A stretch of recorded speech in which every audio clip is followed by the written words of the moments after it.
अस्सलाम वालेकुम स्टूडेंट्स, कैसे हैं आप सब। उम्मीद है कि आप सब खैरियत से होंगे और अल्लाह ताला से दुआ भी यही है कि अल्लाह ताला हम सबको महफूज रखे और तंदुरुस्ती और सेहत अता फरमाए। तो मेरे बेटा, हम चैप्टर नंबर 12 को डिस्कस कर रहे थे और अब उसी से आगे कंटिन्यू करते हैं। तो लास्ट लेक्चर के अंदर हमारी डिस्कशन ये हुई थी कि हम एल्डिहाइड और कीटोन्स जो हमारे पास हैं उनको किस तरह से प्रिपेयर कर सकते हैं। अब जाहिर सी बात है, जो भी हम ऑर्गेनिक केमिस्ट्री के अंदर क्लास पढ़ते हैं तो हम पहले तो उसको देखते हैं नोमेनक्लेचर क्या है, फिर उसके बाद देखते हैं कि उसको हम किस तरह से प्रिपेयर कर सकते हैं और उसके बाद हम जाते हैं उसकी रिएक्टिविटी पे। तो जी हाँ, आज हमने जो पढ़ना है मेरा बेटा वो है रिएक्टिविटी। तो अभी हमने लास्ट में मेरा बेटा डिस्कशन ये की थी कि हमारे पास जो कार्बोनाइल फंक्शनल ग्रुप होता है, क्या बोलते हैं, कार्बोनाइल फंक्शनल ग्रुप। कार्बोनाइल कैसा होता है बेटे, कार्बन और ऑक्सीजन का अगर डबल बॉन्ड हो तो इसे हम बोलते हैं कार्बोनाइल। और अगर इस कार्बोनाइल की एक साइड पे हाइड्रोजन आ जाए और दूसरी साइड पे आर मतलब कोई कार्बन की चेन आ जाए तो इसे हम बोल देते हैं कि ये आपके पास क्या है, आपका एल्डिहाइड। ओके, सिमिलरली अगर हमारे पास वंस अगेन यही कार्बोनाइल फंक्शनल ग्रुप हो, लेकिन अगर इसकी दोनों साइड पे कोई कार्बन की चेन आ जाए, आर ग्रुप आ जाए, तो हमने कह दिया था कि इसको हम क्या बोलेंगे, कीटोन। और हमारा चैप्टर भी में बेटा एल्डिहाइड और कीटोन्स पे ही है, तो मतलब हम एल्डिहाइड और कीटोन्स की रिएक्टिविटी को डिस्कस करना चाहते हैं कि ये बनाना तो सीख लिया, लेकिन अब ये आगे फर्दर रिएक्शन कैसे करेंगे। और उसके लिए सबसे इंपॉर्टेंट चीज ये जानना है कि हमारे पास इनकी रिएक्टिविटी क्या है, ये रिएक्टिव हैं भी या नहीं, और अगर रिएक्टिव हैं तो ये किस टाइप के रिएक्शंस आपके पास देते हैं। अब दोनों के अंदर एक चीज कॉमन है, वो है कार्बोनाइल ग्रुप। ऐसा ही है, दोनों के अंदर एक चीज कॉमन है, that is C double bond O, that is C double bond O.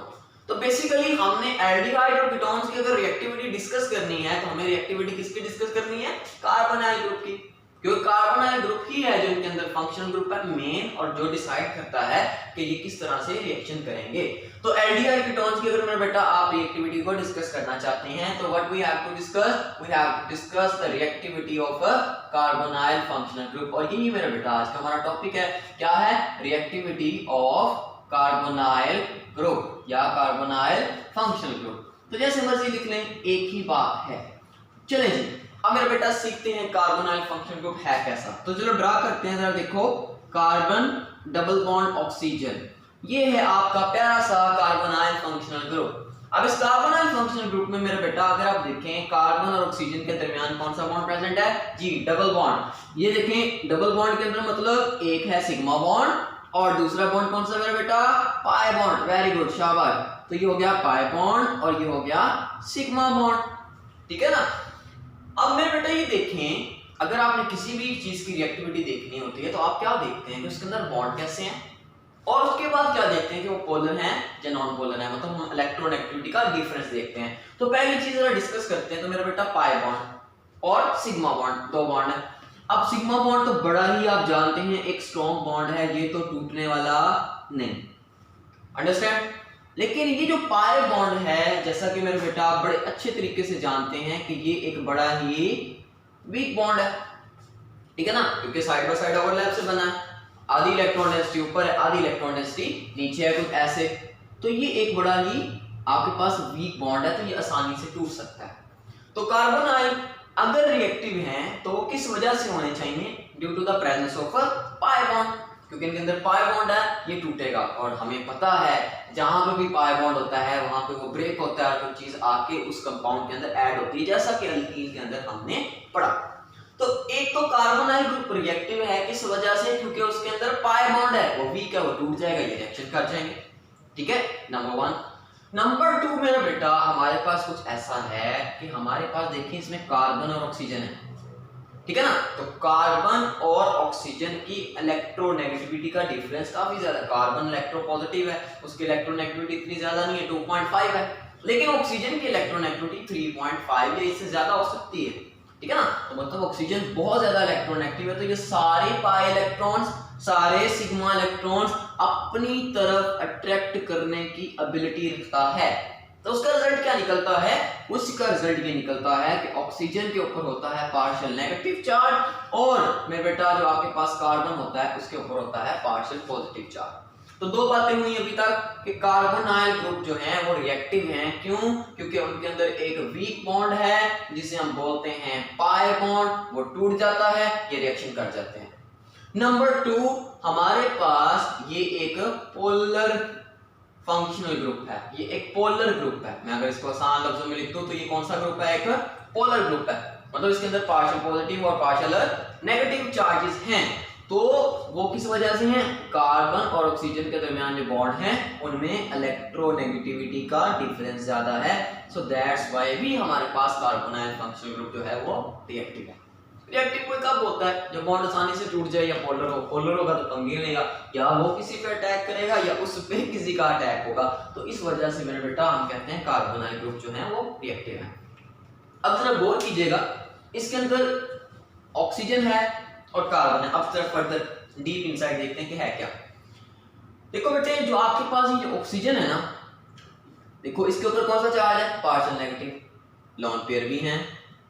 तो ये जो ऑक्सीजन है ये किसी भी पॉजिटिव स्पीशी पे अटैक कर सकती है, ऐसा ही है ना? अंडरस्टैंड कर रहे हैं मेरी बात? अच्छा, अब ये जो कार्बन है ये कौन सा है? पार्शियल पॉजिटिव, मतलब इस कार्बन के ऊपर कोई भी नेगेटिव स्पीशी जिसे हम न्यूक्लियोफाइल का नाम देते हैं वो भी अटैक कर सकती है। तो कार्बोनाइल मतलब अपने कार्बन की वजह से भी रिएक्टिव है क्योंकि उस पे कोई नेगेटिव चीज अटैक कर सकती है, और अपने ऑक्सीजन की वजह से भी रिएक्टिव है क्योंकि उसका जो नेगेटिव चार्ज है वो किसी पॉजिटिव चार्ज के साथ रिएक्शन कर सकता है। अभी जेल में आ रहा होगा न्यूक्लियोफाइल इलेक्ट्रोफाइल क्या है, मैं फिर से बता रहा हूँ, बताया मैंने बहुत दफा है, फिर मैं बता रहा हूँ। लिख लो, न्यूक्लियोफाइल और इलेक्ट्रोफाइल में आपके पास डिफरेंस क्या होता है, लिखना अच्छा होता है और गौर से जरा सुनिएगा। इसके नोट्स में बेटा मैंने आपको प्रोवाइड कर देने हैं इंशाल्लाह। वो आपके पास पेपर होगा, उसके ऊपर मैंने लिखा है, वो मैं आपको पीडीएफ अटैच कर दूंगा या फिर मैं आपके वैसे ग्रुप्स के अंदर भिजवा दूंगा। तो ये आपके पास देखो, एक में लिखा हुआ है E पॉजिटिव और एक लिखा हुआ है Nu नेगेटिव। बेटा यहाँ पे बेसिकली हमारे पास दो टर्मिनोलॉजीज यूज होती हैं। एक को हम बोलते हैं इलेक्ट्रोफाइल, क्या बोलते हैं? इलेक्ट्रोफाइल। और एक चीज हमारे पास होती है उसको हम बोलते हैं न्यूक्लियोफाइल। अब इनमें फर्क याद रखिएगा क्योंकि इस पूरे चैप्टर के अंदर ना इलेक्ट्रोफाइल न्यूक्लियोफाइल ये वर्ड बहुत ज्यादा यूज होना है, तो इसलिए जरा ध्यान से सुनिएगा। बेटे इलेक्ट्रोफाइल किसी भी ऐसी स्पीशी को कहते हैं, अगर मैं तो इसको डिफाइन करूं तो मैं क्या कहूंगा? Any species. क्या? Any species. अब कौन सी स्पीशी? कोई भी वो स्पीशी, कोई भी वो चीज मेरे बेटा जिसके ऊपर कोई पॉजिटिव चार्ज हो वो क्या कहलाएगी? इलेक्ट्रोफाइल। एग्जांपल देखनी है, एग्जांपल बेथा। For example H positive atom है, इसके ऊपर पॉजिटिव चार्ज है, इसको हम इलेक्ट्रोफाइल कहेंगे, ठीक है ना? फॉर एग्जांपल आपके पास हो जाता है, कुछ भी ले लें, for example NH4 positive, okay positive है ना? फॉर एग्जांपल मेरा बेटा आपके पास हो जाता है CH3 पॉजिटिव। तो कोई भी पॉजिटिव स्पीशी है तो उसको हम क्या बोलते हैं? इलेक्ट्रोफाइल। अंडरस्टैंड? अच्छा, सिमिलरली अगर इसके उलट देखें तो मेरा बेटा जब हम न्यूक्लियोफाइल को डिफाइन करते हैं तो उसको हम क्या कहते हैं कि any species which have negative charge. उलटा हो जाएगा, ठीक है ना? अगर किसी स्पीशी के ऊपर कौन सा चार्ज है मेरे बेटा? नेगेटिव चार्ज है, तो हम उसे बोलते हैं वो क्या है? न्यूक्लियोफाइल। अच्छा, इसकी एग्जांपल देखनी है, कोई भी नेगेटिव चार्ज वाली स्पीशी ले लो। For example OH negative, negative है ना, तो आपके पास nucleophile. For example Cl negative, negative है, nucleophile. For example Cn negative, ठीक है ना? तो मतलब किसी भी स्पीशी के ऊपर अगर पॉजिटिव चार्ज है तो इलेक्ट्रोफाइल बोलेंगे, और अगर नेगेटिव चार्ज है तो उसे हम क्या बोलेंगे? न्यूक्लियोफाइल। एक तो मेरे बेटा आपने ये याद रखना है। दूसरा, हम इलेक्ट्रोफाइल और किस चीज को कह सकते हैं? अगर कोई ऐसा मॉलिक्यूल हो जिसके अंदर ऐसे एटम्स हों जो कि इलेक्ट्रॉन डेफिशिएंट हों।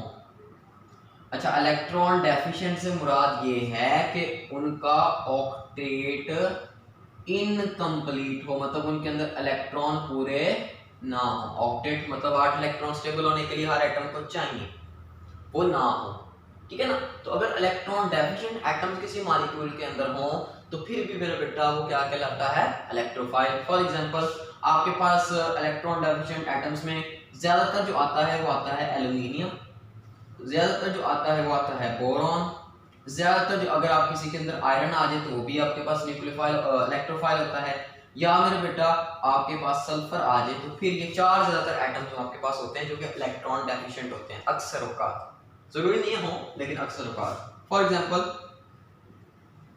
FeCl3 ये एक इलेक्ट्रोफाइल के तौर पे एक्ट कर सकता है।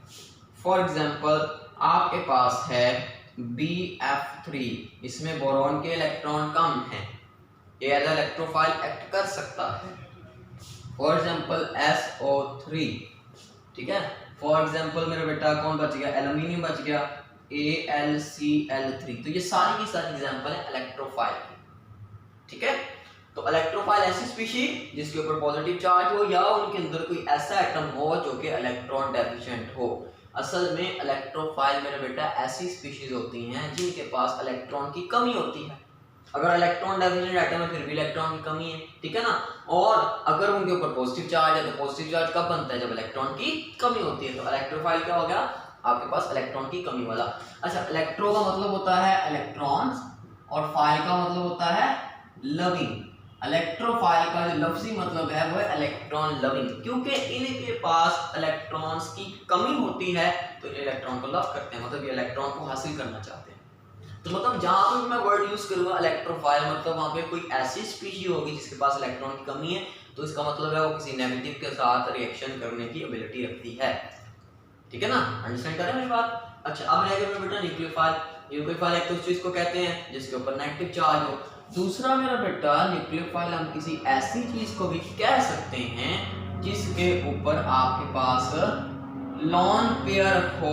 किसका लॉन पेयर हो, जाहिर सी बात इलेक्ट्रॉन्स का, ठीक है ना। एग्जांपल दो, फॉर एग्जांपल आपके पास मेरा बेटा NH3 है, लॉन पेयर है नाइट्रोजन के ऊपर, तो ये क्या है आपका न्यूक्लियोफाइल। फॉर एग्जांपल आपके पास H2O है, लोन पेयर है, ये क्या है न्यूक्लियोफाइल। फॉर एग्जांपल मेरे बेटा आपके पास PH3 है, इसमें फास्फोरस के ऊपर लोन पेयर है, ये आपका क्या है न्यूक्लियोफाइल। तो न्यूक्लियोफाइल मतलब ऐसी किसी भी स्पीशी को कहा जा सकता है जिसके ऊपर लोन पेयर हो या नेगेटिव चार्ज हो। अब सिमिलरली मेरे बेटा जैसे हमने उसका लफ्जी मतलब देखा, न्यूक्लियो का मतलब होता है न्यूक्लियस, अब न्यूक्लियस मतलब पॉजिटिव चार्ज, और फाइल का मतलब होता है लविंग। तो न्यूक्लियोफाइल से मुराद ऐसी स्पीशी जो न्यूक्लियस से लव करती है। मतलब न्यूक्लियोफाइल ऐसे कंपाउंड्स होते हैं, ऐसे एटम्स होते हैं जिनके अंदर इलेक्ट्रॉन ज्यादा होते हैं।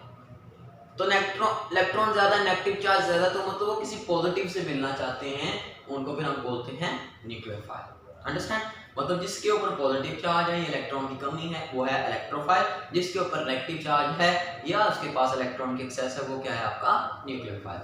अब आ जाइए यहाँ पे वापस इस कार्बन पे देखें जरा, ये कार्बन कैसा है, इलेक्ट्रोफाइल है या न्यूक्लियोफाइल है, मतलब इसकी कैरेक्टर कैसा है, इलेक्ट्रोफिलिक है या न्यूक्लियोफिलिक है। देखिए इसके पास पॉजिटिव चार्ज है, इलेक्ट्रॉन्स की कमी है क्योंकि इलेक्ट्रॉन्स तो ऑक्सीजन खींच गया, तो मतलब मेरे बेटा यहाँ पे जो कार्बन है उसका कैरेक्टर कैसा है, इलेक्ट्रोफिलिक। ये कार्बन कैसा है, इलेक्ट्रोफिलिक। तो इसके ऊपर अटैक कौन करेगा, न्यूक्लियोफिलिक कंपाउंड के न्यूक्लियोफाइल।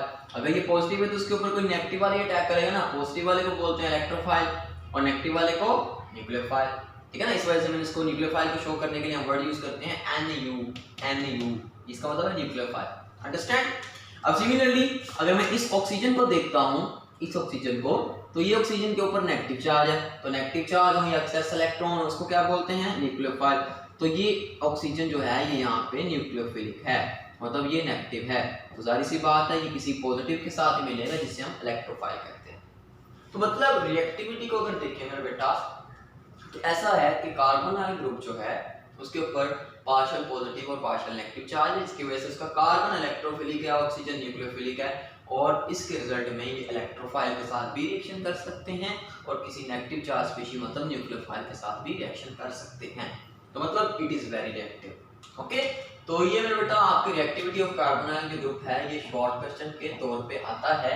ये तो एक्स्ट्रा है सिर्फ आपके समझने के लिए। शॉर्ट क्वेश्चन क्या आता है कि discuss the reactivity of carbonyl functional group. तो एक छोटा सा पैराग्राफ है, उसको आप लिखेंगे और ये जो मैंने डायग्राम बनाई है मेरा बेटा, ये मतलब स्ट्रक्चर बना के जो मैंने एक्सप्लेन किया, आप इसको अगर ऐसा बना देंगे तो बहुत अच्छी बात है, तो आपको एग्जामिनर बड़े अच्छे मार्क्स दे देगा। तो ये तो हो गया मेरा बेटा आपके पास कि हम किस तरह से इसको टैकल करेंगे। अब उसके बाद हमारे पास जो नेक्स्ट है मेरा बेटा वो ये है कि ओके हमने डिस्कस कर लिया ये रिएक्टिव है, अब ये किस तरह के रिएक्शन देगा वो देख लेते हैं। देखो रिएक्शन पाई बॉन्ड जहाँ पे आ जाए इसका मतलब है उसने टूटना ही टूटना है, अंडरस्टैंड है। पाई बॉन्ड जहाँ पे आ जाए तो अंडरस्टूड सी बात है कि वहाँ पे उसने टूटना ही टूटना है और कोई एडिशन रिएक्शन होना है, ठीक है ना। तो एक बात तो कंफर्म है कि जो कार्बोनाइल ग्रुप है क्योंकि उसके अंदर डबल बॉन्ड है तो ये कौन से रिएक्शन देंगे, एडिशन। कौन से रिएक्शन बेटे, addition reaction. Now question is that addition किसका होगा। देखो अगर तो ऑप्शन ये है, ऑप्शन नंबर 1 कि ये न्यूक्लियोफाइल अटैक करे कार्बन पे, पाई बॉन्ड तोड़ दे और ये ऐड हो जाए। अगर तो मेरा बेटा न्यूक्लियोफाइल आके कार्बोनाइल के अंदर ऐड हो रहा है तो उसे बोलेंगे न्यूक्लियोफिलिक रिएक्शन, ठीक है ना।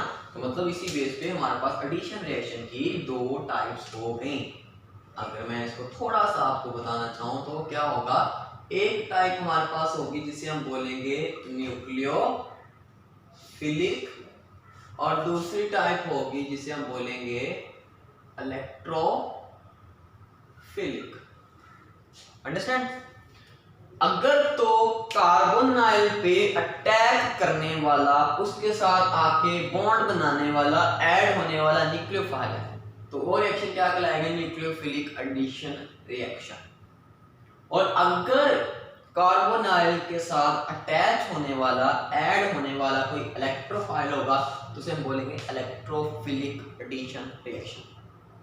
अब कार्बोनाइल ग्रुप को अगर देखें तो दोनों तरह के एडिशन पॉसिबल हैं, लेकिन ज्यादातर मेरे बेटा जो एडिशन होता है वो होता है न्यूक्लियोफिलिक एडिशन रिएक्शन।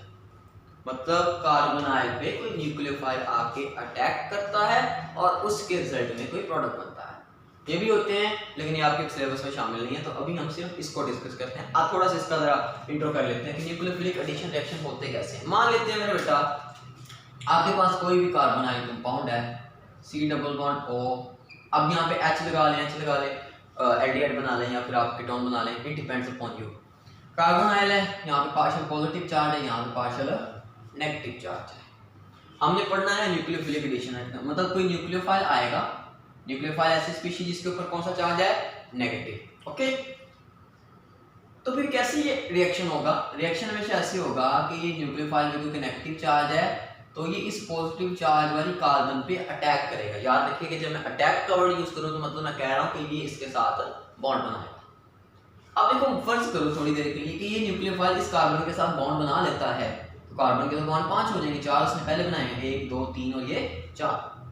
तो मतलब अब कार्बन को कहीं ना कहीं से बॉन्ड तोड़ना है, तो सबसे वीक पॉइंट तो यही है ना, यहाँ पे पाई बॉन्ड है, तो कार्बन क्या करता है, यहाँ से ये बॉन्ड आगे शिफ्ट कर देता है, मतलब तोड़ देता है, तो इलेक्ट्रॉन आगे चले जाते हैं ऑक्सीजन के साथ, अंडरस्टैंड। तो मतलब हुआ ये मेरा बेटा कि न्यूक्लियोफाइल ने जब कार्बोनाइल के कार्बन पे अटैक किया तो मतलब अटैक से क्या मुराद मैंने अभी बताया कि न्यूक्लियोफाइल ने उस कार्बन के साथ बॉन्ड बना लिया। अब न्यूक्लियोफाइल कोई भी नेगेटिव चार्ज वाली स्पीशीज हो सकती है, OH हो सकता है, कुछ भी हो सकता है, ठीक है ना, बना लिया। और ये ऑक्सीजन का क्या बना, पहले ऑक्सीजन का कार्बन के साथ डबल बॉन्ड था, अब ऑक्सीजन का पाई बॉन्ड टूट चुका है, मतलब ये इलेक्ट्रॉन आगे मूव कर चुके हैं, तो मतलब ऑक्सीजन का एक बॉन्ड रह गया और ये इलेक्ट्रॉन क्योंकि यहाँ थे अब वो ऑक्सीजन पे आ चुके हैं तो उसके ऊपर क्या आ गया, नेगेटिव चार्ज। तो देखिए एक न्यूक्लियोफाइल आया और आके कार्बोनाइल के अंदर ऐड हो गया, तो इसको बोलेंगे न्यूक्लियोफिलिक एडिशन रिएक्शन, क्योंकि न्यूक्लियोफाइल ऐड हुआ ना। आप सर हमारी बुक में तो ऐसा नहीं लिखा, हमारी बुक में कैसा लिखा है, हमारी बुक में तो कुछ ऐसा लिखा है कि चलिए मैं उसको प्योर कॉपी करता हूँ कि अगर आपके पास एक कार्बोनाइल है पार्शियल पॉजिटिव पार्शियल नेगेटिव, तो बुक में देखें मेरे बेटा वहां पे लिखा है HNU। अच्छा अब न्यूक्लियोफाइल अभी बताया कोई नेगेटिव चार्ज वाली स्पीशीज भी हो सकती है या कोई ऐसी स्पीशीज भी हो सकती है जिसके ऊपर लोन पेयर हो। मैं एग्जांपल दूं इसकी, और ये देखो जरा NH3 हो सकता है ना। अक्सर अब ये देखा गया है कि जो लोन पेयर वाले न्यूक्लियोफाइल होते हैं उनके साथ हाइड्रोजन भी होता है, तो इसलिए हाइड्रोजन को अलग लिखा गया।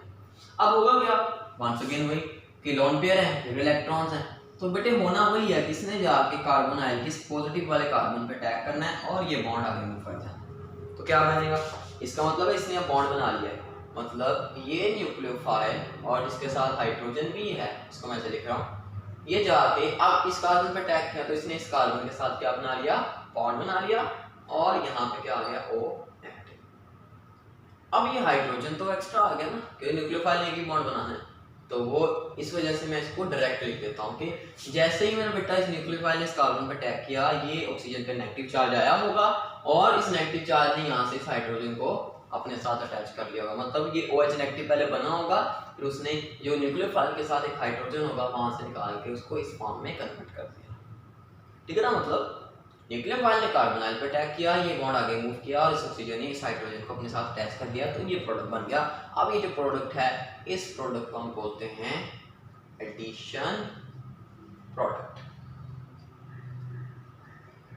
क्या बोलते हैं भाई इसको, एडिशन प्रोडक्ट। एक और नाम भी दिया जाता है इसको, बेटे एक और नाम दे सकते हैं हम इसको, अडक्ट भी कह सकते हैं, जैसे प्रोडक्ट होता है, क्योंकि एडिशन रिएक्शन के रिजल्ट में बनने वाला प्रोडक्ट है, इसको हम अडक्ट, एडिशन से अडक्ट भी कह सकते हैं। अंडरस्टैंड, तो मतलब इस तरह से आपके पास जो है कार्बन आयल वो रिएक्शन करेगा। अंडरस्टैंड। अच्छा, अब ना ये रिएक्शन जो है ये मेरा बेटा एसिड और बेस की प्रेजेंस में भी करवाया जा सकता है। हमारा आखिरी पॉइंट है आज का, इसको डिस्कस करते हैं। अब ये जो रिएक्शन है ये किसी एसिड और बेस की प्रेजेंस में भी करवाया जा सकता है। सर एसिड और बेस की जरूरत क्या है, असल में जो एसिड और बेस हैं वो इस रिएक्शन को, मतलब न्यूक्लियोफिलिक एडिशन रिएक्शन को ज्यादा आसान कर देती हैं, एज अ कैटलिस्ट एक्ट करती हैं, मतलब इस रिएक्शन की स्पीड को बढ़ा देती हैं, रिएक्शन आसानी से हो जाता है। कैसे, मतलब दो तरह के आपके पास रिएक्शन हो सकते हैं। एक को अगर मैं कहना चाहूँ तो मैं कह सकता हूँ बेस कैटलाइज, मतलब हम यही रिएक्शन करें but in the presence of a base, तो फिर base as a catalyst act कर रही है वहां पे, किस तरह से वो भी देखते हैं, तो इसको बोलेंगे base catalysed nucleophilic addition reaction. अब बेस क्या करती है देखते हैं। अभी तक तो आप ये सुनते आए ना कि जो आपके पास कैटलिस्ट होता है वो रेट ऑफ रिएक्शन को इंक्रीज कर देता है। अब कैसे करता है वो आज पता चलेगा। देखो जरा, बेस से क्या मुराद है बेटे, बेस से मुराद है OH नेगेटिव, कोई भी बेस है, NaOH से ले लो, OH नेगेटिव ही चाहिए हमें बस। अगर हम OH नेगेटिव की प्रेजेंस में एडिशन रिएक्शन करवाएं, मतलब न्यूक्लियोफाइल और कार्बन आयल के दरमियान रिएक्शन करवाएं, तो पता कैसे होता है। देखो मैं इस एग्जांपल को ले रहा हूं जो आपकी बुक वाली है।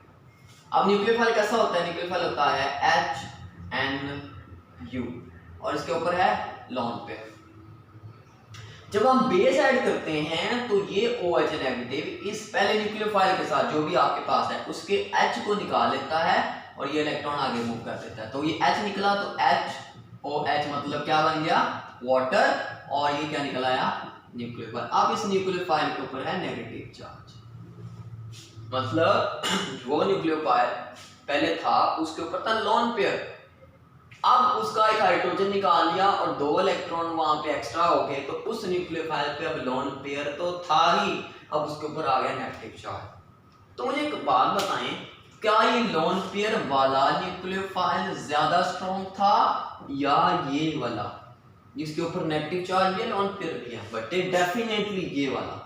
तो ये आपके पास क्या है, एक स्ट्रॉन्गर न्यूक्लियोफाइल है, स्ट्रॉन्गर मतलब ये जल्दी अटैक कर सकता है किसके ऊपर, कार्बन आयन के ऊपर। तो अगर हम बेस ऐड करते हैं तो बेस सिर्फ ये करती है कि जो भी आपके पास न्यूक्लियोफाइल होता है उसको स्ट्रॉन्गर कर देती है, उसको स्ट्रॉन्ग बना देती है, ठीक है ना। अब उसके बाद फिर मैकेनिज्म ऐसे ही चलता है, मतलब क्या आपके पास ये कार्बन आयन है, ये पार्शियल नेगेटिव चार्ज, ये पार्शियल पॉजिटिव चार्ज, अब ये अटैक नहीं करेगा, बहुत ज्यादा स्ट्रॉन्ग है, अब ये मेरा बेटा जल्दी से अटैक कर देगा, देखो ये स्ट्रॉन्ग है, अब ये क्या करेगा, वही मैकेनिज्म दोबारा चलने लगा। अब ये जल्दी से जाके इस कार्बन पे अटैक करेगा, ये इलेक्ट्रॉन डेंसिटी आगे मूव की और क्या बन गया, ये न्यूक्लियोफाइल इस कार्बन आयल के अंदर अब हो चुका है ऐड, मतलब ये OH नेगेटिव।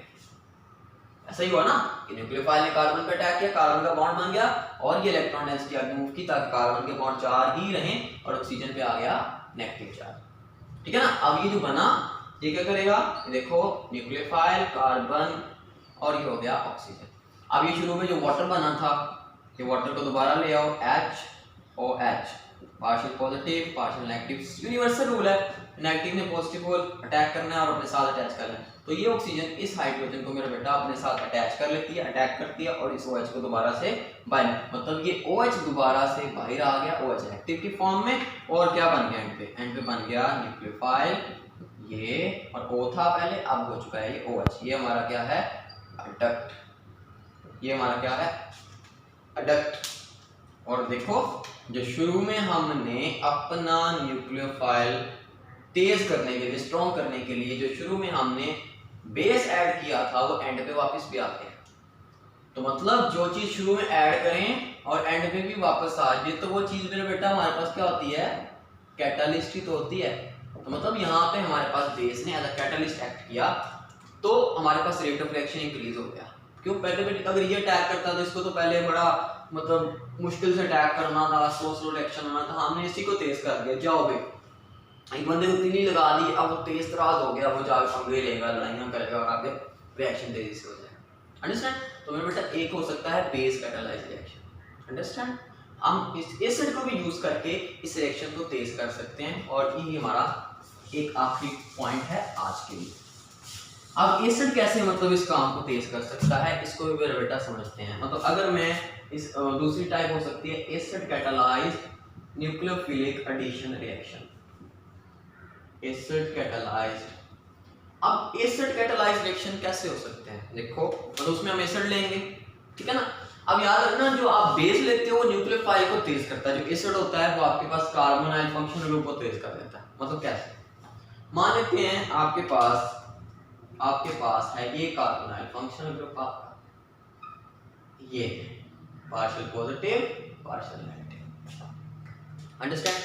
अच्छा, अगर मैं बेस ऐड कर दूं, एसिड, H पॉजिटिव होता है एसिड, तो ये जो ऑक्सीजन है बेटा, इसके ऊपर जो लोन पेयर हैं, ये जाके इस हाइड्रोजन पे बेस के साथ एसिड के साथ रिएक्शन कर लेते हैं, और ये कुछ ऐसा हो जाता है, C डबल बॉन्ड OH। अब ऑक्सीजन के दो हो गए, 3 बॉन्ड, और 3 तो होते नहीं है, 2 बनाने हैं, तो उसके ऊपर आ जाता है पॉजिटिव चार्ज। तो ऑक्सीजन पॉजिटिव में रहना नहीं चाहता, और इसके अंदर क्योंकि इलेक्ट्रॉन को अट्रैक्ट करने की एबिलिटी ज्यादा, तो ये कार्बन को कहता है अपने इलेक्ट्रॉन मुझे दो भाई, मैं तो स्टेबल हूं ना। मतलब ये इस फॉर्म में नहीं रहता, बल्कि ये चेंज हो जाता है कुछ ऐसे, मतलब ऑक्सीजन यहाँ से इलेक्ट्रॉन ले लेता है, और इस तरह ऑक्सीजन के 2 लोन पेयर पूरे, 2 बॉन्ड पूरे, और ये बिल्कुल ओके। लेकिन अब कार्बन को मसला हो गया। मसला क्या है, कार्बन के 3 बॉन्ड है, मतलब कार्बन के ऊपर आ गया पॉजिटिव चार्ज। मतलब हमारे एसिड ने किया क्या, आके उसने जो पहले पार्शियल पॉजिटिव कार्बन था उसको प्योर पॉजिटिव में कन्वर्ट कर दिया, प्योर पॉजिटिव।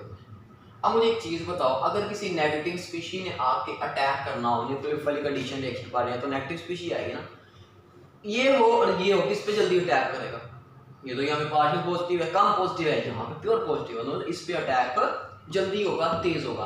तो इस तरह से रेट ऑफ रिएक्शन क्या हो जाता है, इंक्रीज। अब देखो फॉर एग्जांपल ये बन गया, आपके पास क्या बन गया, COH, और C पे क्या है पॉजिटिव चार्ज, तो मैं लिख लेता हूँ, ये बन गया ऐसे। अब इसके ऊपर न्यूक्लियोफाइल ने अटैक करना है, जो मर्जी ले आओ मेरा बेटा, ये लो आप सिंपल न्यूक्लियोफाइल पे अगर ले आओगे, मतलब HNU क्या है, इसने इसके ऊपर अटैक करना है और क्या बना लेना है, बॉन्ड बना लेना है, सिंपल। अगर आप कोई छोटा मोटा न्यूक्लियोफाइल भी लेके, फॉर एग्जांपल मैं इसको भी नेगेटिव वाला लेके आता हूँ, कोई नेगेटिव आगे इसके ऊपर अटैक करेगा, ठीक है ना, कोई भी न्यूक्लियोफाइल, और क्या बना देगा, ये बना देगा NuC double bond OH, simple. तो मतलब बड़ा ही आसान है हमारे पास, अगर हम एसिड यूज कर रहे हैं इस रिएक्शन को करवाना, और अगर हम बेस यूज कर लें इस रिएक्शन को करवाना, तो मेरे बेटा ये रिएक्टिविटी के ऊपर ज़्यादा टाइम सिर्फ इसलिए लगाया है कि इसको समझना बहुत ज़रूरी है। और अगर आपको ये जनरल मैकेनिज्म समझ में आ जाते हैं, तो आगे कोई भी रिएक्शन करना हमारे लिए कतई मुश्किल नहीं होगा। ठीक है, आई होप यू अंडरस्टैंड। तो इंशाल्लाह अब नेक्स्ट टॉपिक की तरफ मूव करेंगे।